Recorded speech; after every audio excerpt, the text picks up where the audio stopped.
Good morning সবাইকে। আজকে হচ্ছে শুক্রবার, আর দেখো আমারও সকাল সকাল পুজো হয়ে গেছে। জাস্ট কিছুক্ষণ আগেই, এই 10 মিনিট আগে পুজোটা কমপ্লিট হলো।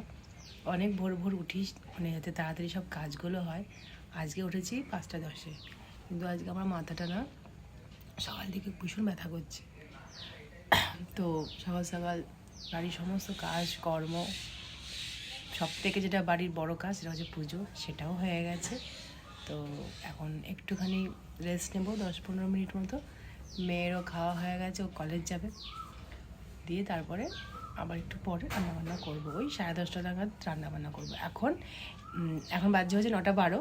এই 1-1.5 ঘন্টার মতন এখন একদম ফ্রি বসে থাকবো, নিজেকে মানে একটু রেস্ট দেবো, কারণ অনেক সকালে উঠে অনেক কাজকর্ম হয়েছে। তো এবার একটু নিজে রেস্ট নেওয়ার পালা।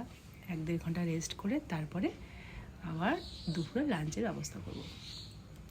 তো এই হচ্ছে ব্যাপার।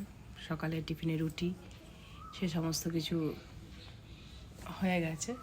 মেয়েও খেয়ে নিয়েছে। মেয়ে যদিও রুটি খায়নি, মেয়ে খেয়েছে আলুর তরকারি দিয়ে মুড়ি। ও এখন রেডি হয়েছে, স্নান করে বেরোলো, রেডি হচ্ছে।